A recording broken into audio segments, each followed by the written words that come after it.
بسم اللہ الرحمن الرحیم۔ آج ہم آپ کو بتائیں گے دو دوست اور قبر کی کہانی۔ تو پیارے دوستو، شروع کرنے سے پہلے ہمارے چینل کو سبسکرائب کرنا نہ بھولیں اور ہماری ویڈیو کو زیادہ سے زیادہ لائک اور شیئر کریں۔ تو آئیے شروع کرتے ہیں۔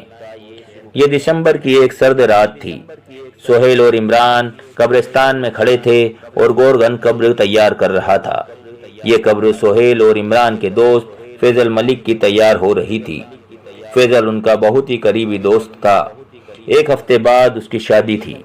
یہ سب ہنسی خوشی وقت گزار رہے تھے کہ اچانک فیضل ملک کا ایکسیڈنٹ ہو گیا اور وہ اللہ کو پیارا ہو گیا۔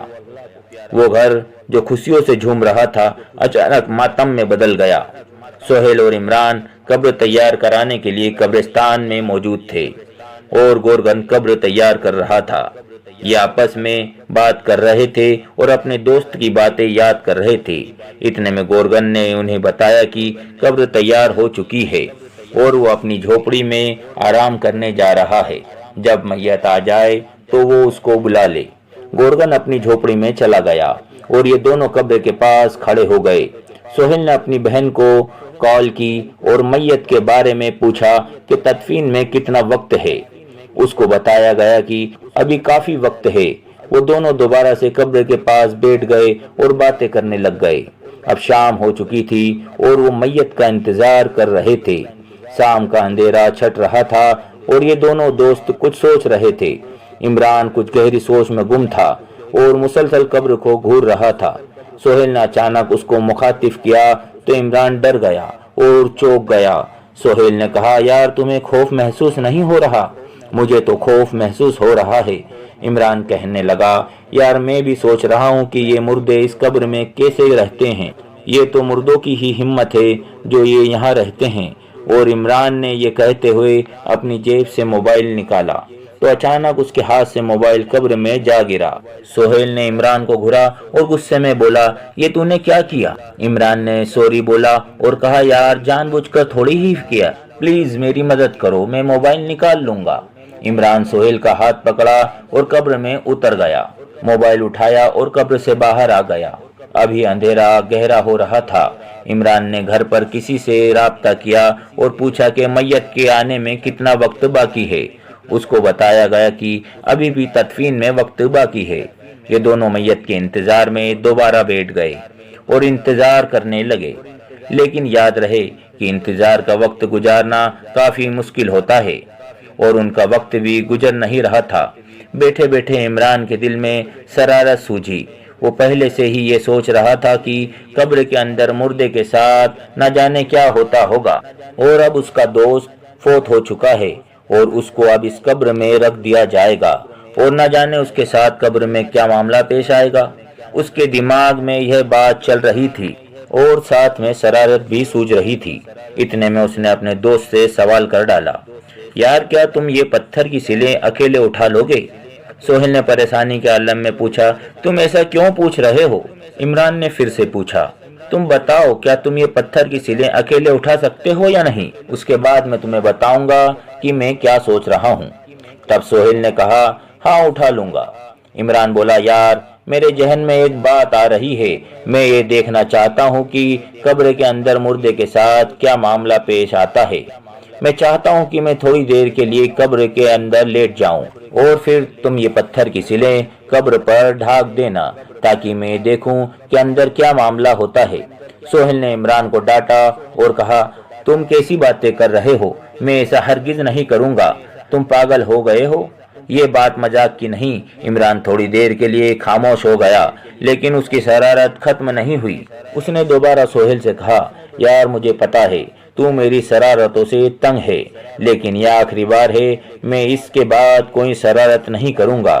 بس تو اس بار قبر کو اس سلوں سے ڈھک دے۔ میں موبائل لے کر اندر جاؤں گا اور آ کے تمہیں یہ بتاؤں گا کہ اندر کیا ہوتا ہے۔ سہیل نے کہا، یار ایسا نہیں ہو سکتا، ابھی میت کے آنے کا وقت بھی ہو رہا ہے۔ تم ایسا کرو گے اور میت آ گئی تو لوگ کیا کہیں گے؟ عمران نے پھر حجت کی کہ یار ابھی میری بات ہوئی ہے، انہوں نے بتایا ہے کہ تکفین میں ابھی وقت کافی ہے، پلیز تم آخری بار میرا اس شرارت میں ساتھ دے دو۔